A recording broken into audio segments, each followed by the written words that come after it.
Hollywood most beautiful couples Mahesh Babu, Namrata. వీరి ఇద్దరి వివాహం జరిగి నేటికి 21 సంవత్సరాలు పూర్తి చేసుకుంది. ఈ సందర్భంగా సోషల్ మీడియా ద్వారా నమ్రత మహేష్ బాబుపై ఉన్న ప్రేమను వ్యక్తపరుస్తూ ఎమోషనల్ అయ్యిందనే చెప్పాలి. వాళ్ళిద్దరూ కలిసి దిగిన ఫోటో ఎమోషనల్గా రాస్తూ ప్రతిరోజు నిన్నే ప్రేమిస్తూ ప్రతిరోజు నిన్నే ఎంచుకుంటానని తను సోషల్ మీడియా ద్వారా ఇన్స్టాగ్రామ్లో పోస్ట్ చేసింది. ఇది చూసి మహేష్ బాబు ఆ పోస్ట్ని రీపోస్ట్ చేయగా దానికి లవ్ సింబల్ కూడా పెట్టి పోస్ట్ను షేర్ చేశాడు మన మహేష్ బాబు. వీరిద్దరి పోస్టుకు బాలీవుడ్ బ్యూటీ ప్రియాంక చోప్రా కూడా స్పందిస్తూ మ్యారేజ్ విషెస్ను తెలిపారు. ప్రియాంక చోప్రా అయితే వంశీ సినిమా 2000 సంవత్సరంలో నమ్రత మహేష్ బాబు ప్రేమలో పడ్డ విషయం అందరికీ తెలిసిందే.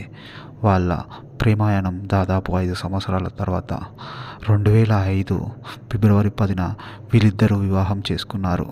అయితే ఆ తర్వాత 2006లో వీరికి గౌతమ్ జన్మించాడు. ఆ తర్వాత 2012లో సితారాకు జన్మనిచ్చారు. ఇద్దరు పిల్లలతో వీరు ఎప్పుడూ సంతోషంగా ఉంటారు. అయితే మహేష్ బాబు కూడా వాళ్ళ ఫ్యామిలీకి ఎంత టైం ఇస్తాడో అందరికీ తెలిసిందే. హాలిడేస్ షూటింగ్ లేని టైంలో వీళ్ళు పక్కా ట్రిప్స్ వేస్తారు. ఫ్యామిలీతో ఎక్కువగా మహేష్ బాబు గడపడం అందరికీ తెలిసిందే. ఫ్యామిలీకి most of the time Mahesh Babu ఫ్యామిలీకి, తన పిల్లలకు, తన వైఫ్కు ఎక్కువ టైం కేటాయిస్తాడని తెలుసు. మహేష్ బాబు, నమ్రత వీరి ఫౌండేషన్ ద్వారా వీరు ఎంతోమంది హార్ట్ పేషెంట్లకు హార్ట్ సర్జరీలు, ఆపరేషన్లు జరిపించిన విషయం అందరికీ తెలిసిందే. వీరు ఎల్లప్పుడూ సంతోషంగా ఉండి ఆనందంగా వీరి జీవితం ముందుకు సాగాలని మనస్ఫూర్తిగా కోరుకుంటూ happy marriage life. Mahesh Babu గారు, నమ్రత గారు.